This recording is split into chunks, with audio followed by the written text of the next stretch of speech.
2016 में मेरा ग्रेजुएशन हुआ और उसके बाद मैं जुलाई 2016 में दिल्ली आ गया।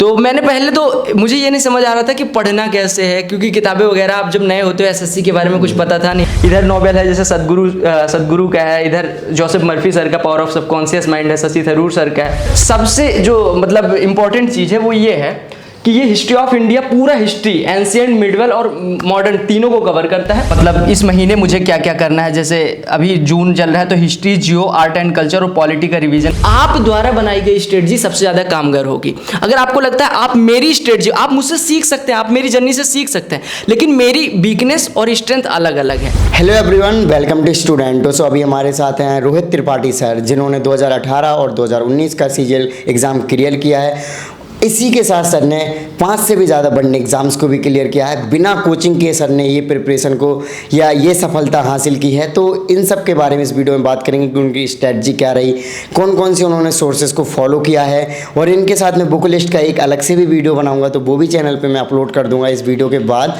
सर ने वनडे एग्ज़ाम्स को कैसे मैनेज किया, क्योंकि ऐसे सीजीएल काफ़ी बड़ा एग्ज़ाम हो जाता है, इसके लिए काफ़ी मेहनत करनी होती है, क्योंकि ग्रेजुएशन के बाद होता है। तो इन सब के बारे में इस वीडियो में डिटेल में बात करेंगे। अभी तक आपने चैनल को सब्सक्राइब नहीं किया तो चैनल को सब्सक्राइब कर लीजिए, इस वीडियो को लाइक करें, एंड आपके जो भी क्वेरीज होते हैं आप हमें इंस्टाग्राम एंड फेसबुक पर मैसेज कर सकते हो। हेलो फ्रेंड्स, मेरा नाम है रोहित त्रिपाठी और मैं आपको आज करवाने वाला हूँ अपने रूम का टूर। तो आइए देखते हैं। सबसे पहले बुक सेल से स्टार्ट करते हैं। इधर ऊपर मैंने नॉवेल्स और जो पतली पतली किताबें हैं, छोटी छोटी जो हैंडी नोट्स हैं, वो लगा रखी हैं। इधर नॉवेल है जैसे सदगुरु का है, इधर जोसेफ मर्फी सर का पावर ऑफ सबकॉन्शियस माइंड है, शशि थरूर सर का है। हालांकि ये हिंदी में है, क्योंकि 17 में जब मैं आया था तो हिंदी मेरी उतनी मतलब इंग्लिश उतनी अच्छी नहीं थी। इधर कुछ आपको विपिन चंद्रा सर के मिल जाएंगे, टियर 3 का कुछ नोट्स है, और इधर ये सीलवन सिंह मीनाक्षी सिंह है। फिर इधर मैंने यूपीएससी स्टार्ट कर दिया, तो यूपीएससी के लिए एनसीईआरटीज इधर पड़ी होंगी, उधर एनसीईआरटीज के नोट्स होंगे। फिर इधर अगर उसके नीचे बात करें तो ये इंग्लिश मतलब इसके एसएससी के लिए जो जीएस की किताब ली थी, हिंदी में है ये भी। उधर कुछ किताबें यूपीएससी के लिए मेरे ऑप्शनल की हैं, और नीचे जीएस की किताबें जो हिंदी में मैंने ली थी वो हैं, और उधर ऑप्शनल का नोट्स है मैथमेटिक्स का। इधर मैंने अगर मैप की बात करें तो इंडिया पॉलिटिकल लगा रखा है। और आप जब पढ़ते हो तो ये रहता है कि अगर आप रूम में घुसते हो तो इस पर निगाह पड़ जाती है, तो आपको चीज़ें याद रहती हैं, ठीक है। और इधर इंडिया फिजिकल है, ये भी आप देख सकते हो जब भी मन करे, ठीक है। फिर इधर सबसे जो मतलब इम्पोर्टेंट चीज़ है वो ये है कि ये हिस्ट्री ऑफ इंडिया पूरा हिस्ट्री एंशिएंट मिडवल और मॉडर्न तीनों को कवर करता है। प्लस परमेश साइड से मैंने मंगाई हो, परमेश जैन सर इसके ऑथर हैं। तो इसमें आपको पूरी डायनेस्टीज मिल जाएंगी, मॉडर्न इंडिया, मतलब क्विक रिवीजन अगर आपको करना है 5 से 7 मिनट में, तो आप पूरा एक बार एक निगाह में सरसरी निगाह देख सकते हैं। फिर नीचे सेम चीज़ है, मतलब बस ये कॉन्स्टिट्यूशनल अमेंडमेंट की है, जो अमेंडमेंट हुए हैं इंपॉर्टेंट अमेंडमेंट, ये बहुत इंपॉर्टेंट है। आपको पता होगा कि एसएससी में और यूपीएससी दोनों में अमेंडमेंट बहुत ज़्यादा आता है, तो अमेंडमेंट से सारी चीज़ें मतलब आप देख सकते हैं, क्विक रिवीजन कर सकते हैं। बाकी इधर मेरा बोर्ड लगा है जिसपे मेरा मंथ का टारगेट या कई बार वीक का टारगेट मैं नोट कर देता हूँ, और मेरा गोल लिखा हुआ है, जिससे मैं जब मोटिवेशन वगैरह। और बाकी मैं अपनी स्टडी टेबल पे अगर लेके आऊँ तो आपको इधर कुछ एसएससी के नोट्स किताबें मिल जाएंगी जो मैंने पढ़ी हैं। इधर मेरा मैथमेटिक्स का एब्स्ट्रैक्ट अलजेब्रा इस समय कर रहा हूँ, ऑप्शनल है तो ये है, और इधर एटलस पड़ी हुई है, ठीक है। लैपटॉप, स्टडी बॉटल और ये कुछ किताबें जो मैंने पढ़ी हैं। अब इसका कोई यूज़ नहीं है, लेकिन फिर भी ठीक है। और ये जो है ये मैंने इस मंथ का टारगेट अपने स्टडी टेबल पे भी लगा रखा है, आपको दिखा देता हूँ कि मतलब इस महीने मुझे क्या क्या करना है। जैसे अभी जून चल रहा है तो history, Jio, art and culture और पॉलिटी का रिवीजन करना है, मैंने ये पढ़ा है। और बाकी ये मैंने ये लिख रखा है कि आपने पास्ट में चीज़ें अचीव करी हैं तो आप आगे भी कर सकते हो। बाकी ये टाइम स्लॉट है जो कि मतलब 90% में फॉलो करने की कोशिश करता हूँ, पूरा तो नहीं हो पाता, क्योंकि इसमें मैं कोशिश करता हूँ कि मैक्सिमाइज कर पाऊँ, अपना ऑप्टिमाइज कर पाऊँ, लेकिन वो हो नहीं पाता है पूरा।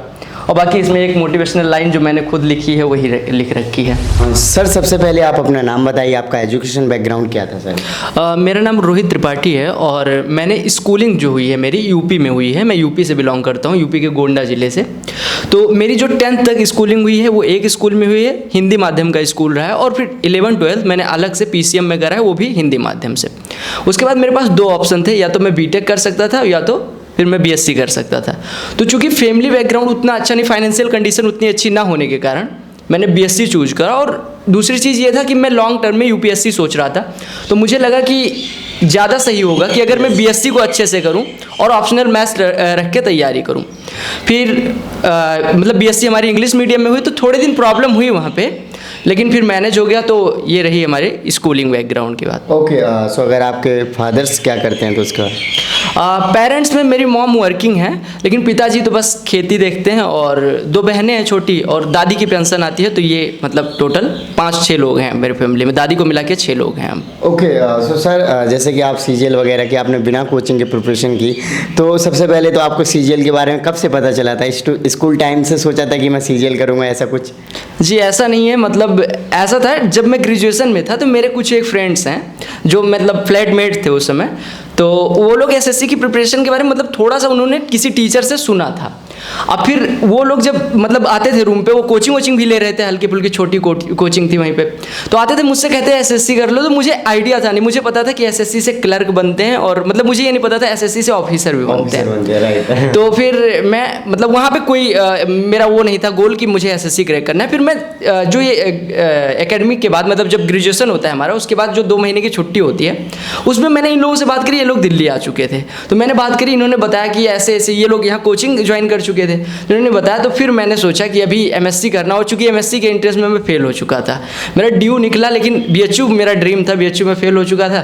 तो फिर मैंने टर्न लिया, यू टर्न, और फिर एसएससी के फील्ड में आ गया। दिल्ली आके मैंने एसएससी शुरू किया। सर एक क्वेश्चन सी है सर कि आपके मार्क्स वगैरह कितने थे अगर 10th 12th और ग्रेजुएशन में देखा जाए तो? हाँ 10th में मतलब मैं पढ़ने में तो अच्छा स्टूडेंट था, तो 10th में मेरे 76 थे, और 12th में 86.2 यूपी बोर्ड सही थे, और ग्रेजुएशन मेरा मतलब 64.5। हमारे यहाँ मतलब ग्रेजुएशन में ऐसा है कि टॉपर 67-66 जाता है, तो ऐसे मतलब ग्रेजुएशन में ठीक ठाक रहा है, मतलब रैंक होल्डर रहा हूँ। ओके, सो आप कब से प्रिपरेशन स्टार्ट किया यहाँ पे आकर दिल्ली में? 2016 में मेरा ग्रेजुएशन हुआ, और उसके बाद मैं जुलाई 2016 में दिल्ली आ गया। तो मैंने पहले तो मुझे ये नहीं समझ आ रहा था कि पढ़ना कैसे है, क्योंकि किताबें वगैरह आप जब नए होते हो एसएससी के बारे में कुछ पता था नहीं। तो मैं यहाँ 2016 में आया, और फिर मैंने प्रिपरेशन स्टार्ट कर दी 2016 से। तो फिर 2017 सीजीएल मेरा फर्स्ट अटैम्प्ट था। ओके, सो फर्स्ट अटैम्प्ट में आपका क्या रिस्पॉन्स रहा? फर्स्ट अटैम्प्ट मतलब मेरी 6-7 महीने की प्रिपरेशन थी, उसके बाद मैंने फर्स्ट अटैम्प्ट दिया, तो मेरे प्री में अच्छे नंबर आए, मतलब बहुत अच्छे नहीं थे, लेकिन उस समय की तैयारी के हिसाब से अच्छे नंबर थे। फिर मेरा प्री हुआ, फिर मेंस के लिए मैं शॉर्ट लिस्ट किया गया, तो मेंस हुआ। मेंस मेरा टफ शिफ्ट था, और तब स्केलिंग नहीं होता था एसएससी में, तो मेंस भी हो गया। फिर टियर 3 हुआ, टियर 3 भी हो गया, सीपीटी, मतलब फाइनल में बहुत कम मार्क्स से फाइनल मेरिट आउट हो गया था। बाकी मेरे सारे टियर्स क्लियर थे 2.5 मार्क्स से। ओके, ये काफ़ी मुश्किल टाइम होगा सर आपके लिए। तो उसके बाद फिर आपने अपने आप को कैसे अगले एग्ज़ाम के लिए प्रिपेयर किया? देखिए सबसे मतलब मेरे जो जर्नी रही है उसमें सबसे ब्लैक डे, और कह सकते हैं सबसे टर्निंग डे जो रहा है, वो वही डे रहा है 15 नवंबर 2019। उस दिन रिजल्ट आता है, मेरा नहीं होता है। मैं कॉल करके पापा को बोलता हूँ कि पापा ऐसे मतलब नहीं हुआ है, और पापा को बड़ी उम्मीदें थी, पहली जॉब थी मेरी, पहली परीक्षा थी। तो उसके बाद मैंने सोच लिया कि आज अगर मेरा हो भी जाता तो मैं क्लर्क बनता, शायद 2400 ग्रेड पे कहीं काम कर रहा होता, या साउथ अगर हो जाता, मान लो 1-2 नंबर और होते तो मुझे साउथ मिलता।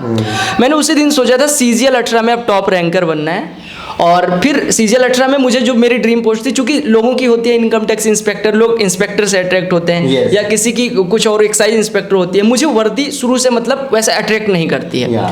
तो मुझे ऐसा था ना कि जनता के लिए, चूंकि मैं जो जिस बैकग्राउंड से आता हूँ, गाँव की पृष्ठभूमि रही है, तो मुझे था कि इनके लिए कुछ काम कर पाऊँ, भले ही डायरेक्ट वे में ना करके इनडायरेक्ट वे में।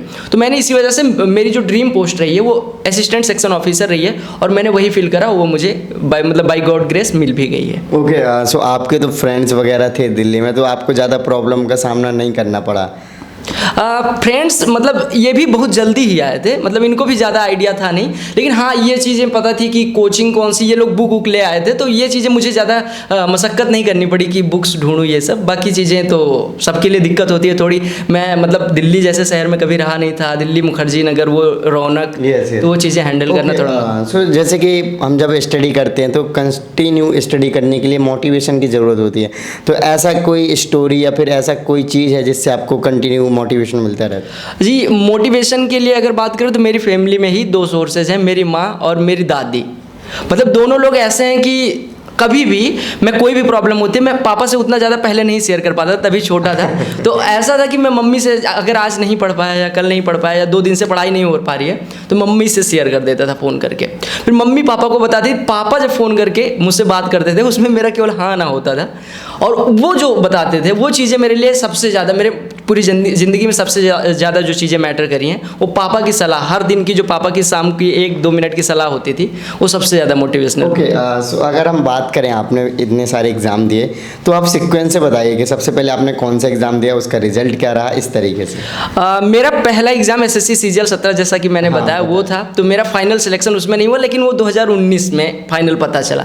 फिर उसके बाद मैंने CPO 18 दिया। तो CPO 18 मैंने ये देखने के लिए, चूँकि CGL 17 में हुआ नहीं था मतलब फाइनल, तो मुझे ये था कि मैं अब मतलब सेल्फ डाउट होने लग जाता है आदमी को जब नहीं होता। तो मैंने सोचा कि लाओ देते हैं। तो CPO मैंने दिया, CPO मेरा प्री हो गया। फिर मैंने मेंस दिया ही नहीं, मतलब उस फिजिकल होता है उसमें फिजिकल छोड़ दिया। उसके बाद मैंने लोअर PCS दिया, उत्तर प्रदेश का लोअर PCS, तो वो हो गया, मतलब उसको कंसोलिडेशन ऑफिसर था।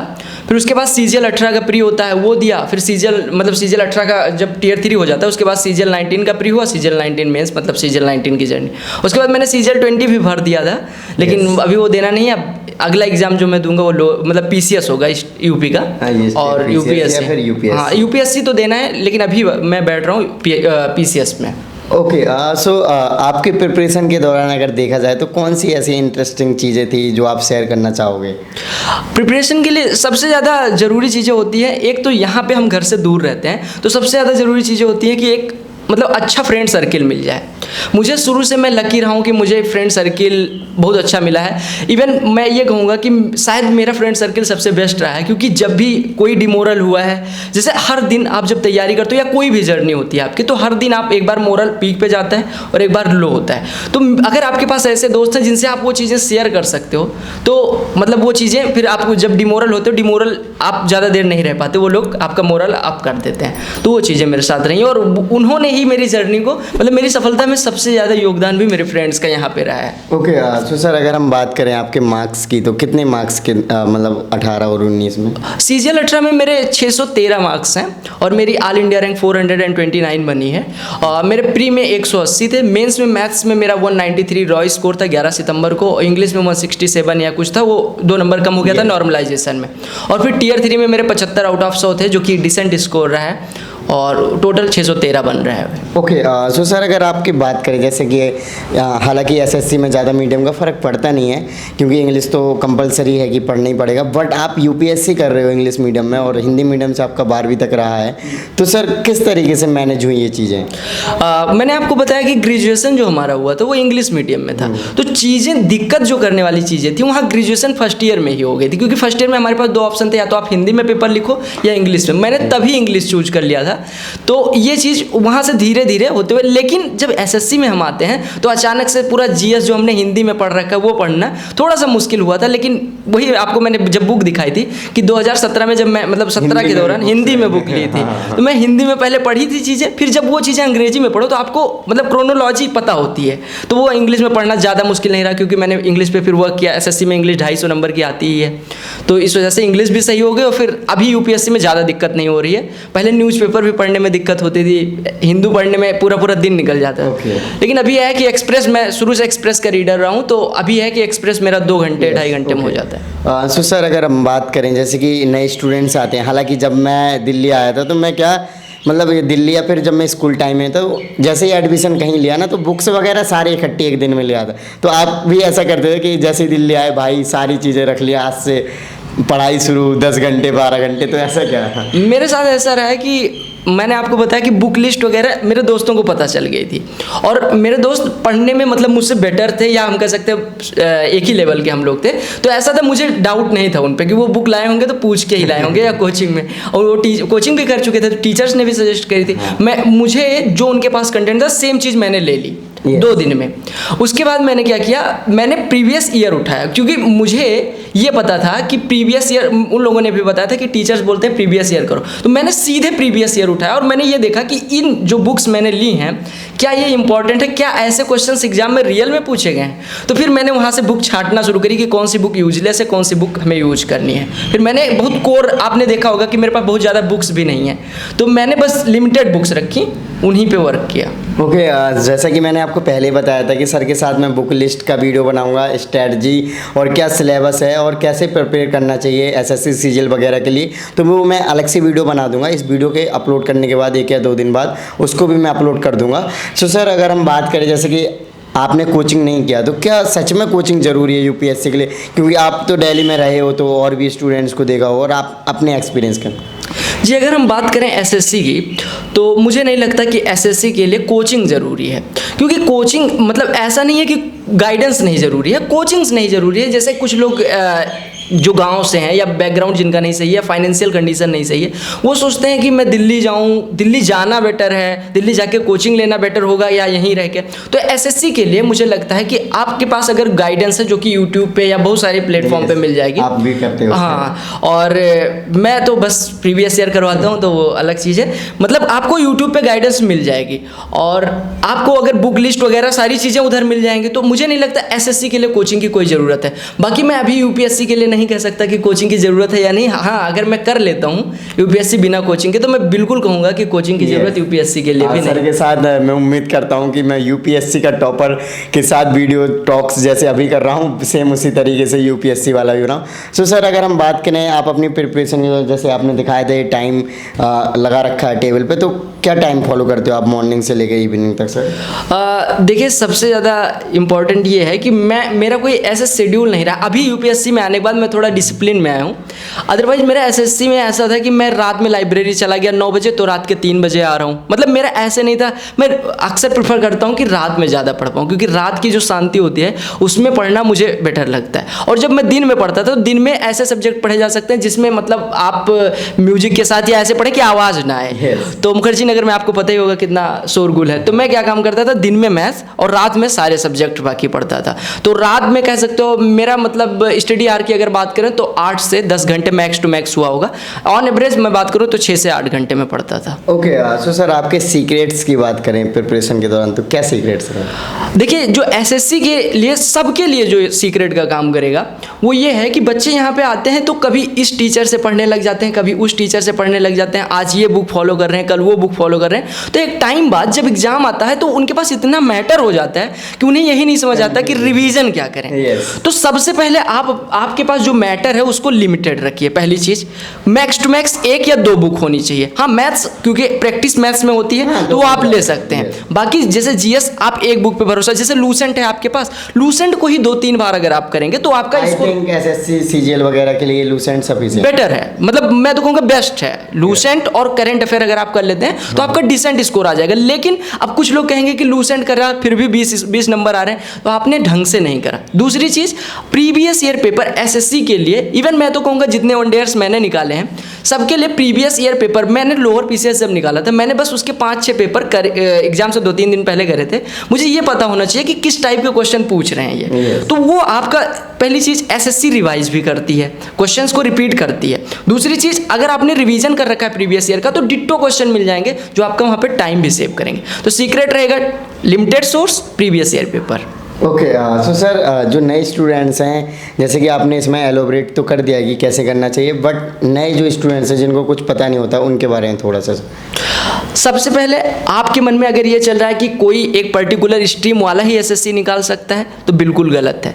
किसी भी स्ट्रीम से आप हैं तो एसएससी निकाल सकते हैं। बस आपके अंदर 2 चीज़ें होनी चाहिए, पेशेंस और हार्ड वर्क। पेशेंस क्यों? क्योंकि एसएससी टाइम लेती है। 2018 का रिजल्ट 21 में फाइनल हुआ तो वो टाइम, हालांकि कोरोना का भी इम्पैक्ट रहा है लेकिन टाइम लेती है। दूसरी चीज़ हार्ड वर्क, कंटिन्यूटी से आप, ऐसा नहीं है एक दिन 12 घंटे पढ़ रहे हैं 2 दिन पढ़ ही नहीं रहे, तो वो चीज़ें फिर मैटर नहीं करती। मतलब आपको ऐसा होना चाहिए कि ऑन एवरेज, मतलब अगर आप ऐसा एक भी दिन नहीं जाने देना चाहिए जिस दिन आप कुछ ना कुछ सीखें ना।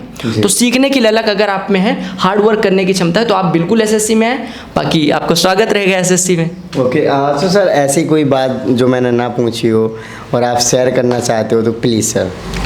देखिए, मैं एसएससी की ऑडियंस को मैं ये बोलना चाहूँगा कि आपने जो भी अभी तक करा, आपकी प्रिपरेशन में जो भी करा, आप मेरी स्ट्रेटजी देखोगे, किसी और की स्ट्रेटजी देखोगे, और जब 11,271 लोगों का सिलेक्शन हुआ है तो बहुत सारे लोगों की स्ट्रेटजी मिलेगी आपको, लेकिन आपके लिए आप द्वारा बनाई गई स्ट्रेटजी सबसे ज़्यादा कामगार होगी। अगर आपको लगता है आप मेरी स्ट्रेटजी, आप मुझसे सीख सकते हैं, आप मेरी जर्नी से सीख सकते हैं, लेकिन मेरी वीकनेस और स्ट्रेंथ अलग अलग है। आपकी वीकनेस कुछ हो सकता है अलग हो, तो आप उस पर वर्क करिए, आप अपने हिसाब से स्ट्रेटजी बनाइए। आप हो सकता है जहाँ पे रहते हो वहाँ पे दिन में पढ़ना मुश्किल हो सकता है रात में पढ़ना मुश्किल हो, तो आप अपने हिसाब से वो चीज़ें बनाइए। बाकी आप हार्डवर्क और परसेवेरेंस, दो चीज़ें तो की ऑफ सक्सेस हैं। ओके, सो सर बहुत सारे स्टूडेंट्स होंगे, अगर एसएससी में देखा जाए एवरेज मंथली बजट कितना पड़ जाता है, रेंट वेंट मिला के अगर देखा जाए, आपका कितना पड़ता था? मैं शुरू में 2.5 साल मुखर्जी नगर रहा हूँ, उसके बाद 1.5 साल से यहाँ रह रहा हूँ। तो मुखर्जी नगर का मेरा बजट वही अराउंड 10,000 के आसपास महीने का आराम से हो जाता था। और अगर यहाँ पे बात करूँ तो यहाँ पे रेंट थोड़ा सस्ता है, लेकिन मैं यहाँ पे कम लोग रह रहे हैं, तो इस वजह से बस बजट मान लो यहाँ पे 8-9 हज़ार लग जा रहा है, लेकिन 10,000 में आराम से हो जाएगा।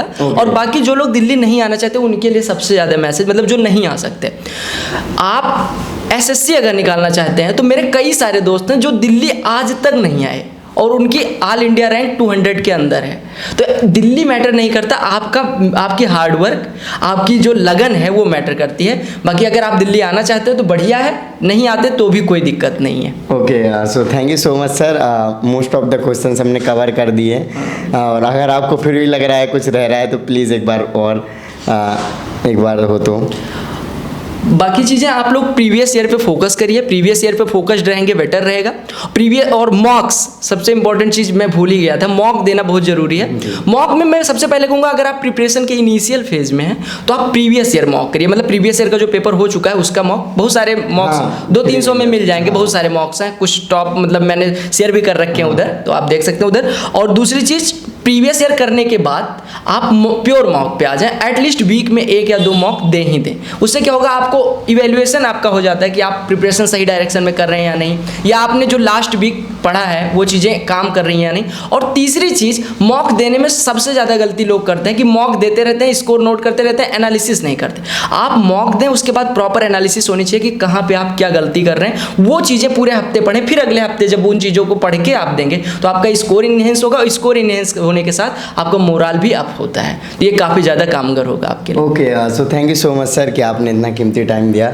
सो आई होप गाइस कि आपको ये वीडियो अच्छी लगी होगी, क्योंकि सर ने डिटेल में आपको चीज़ें शेयर करेंगे क्या क्या उन्होंने प्रिपरेशन के दौरान किया है और किस तरीके से आप बिना कोचिंग के सक्सेस कर सकते हो। सो आई होप आपको ये वीडियो अच्छी लगी होगी। और इसके पहले मैं एक चीज़ और आपको बता दूं कि सर बुक लिस्ट और स्ट्रैटेजी और सिलेबस पर वीडियो बनाएंगे, तो वो वीडियो इस वीडियो के 2-3 दिन बाद मैं अपलोड कर दूंगा या फिर इसके डिस्क्रिप्शन में डाल दूंगा, तो वो वीडियो आप ज़रूर देखें। सो अभी तक आपने चैनल को सब्सक्राइब नहीं किया तो चैनल को सब्सक्राइब कर लीजिए, इस वीडियो को लाइक करें, एंड आपके जो भी क्वेरीज होते हैं आप हमें इंस्टाग्राम एंड फेसबुक पर मैसेज कर सकते हैं। इन सभी की लिंक वीडियो के डिस्क्रिप्शन में। जय हिंद।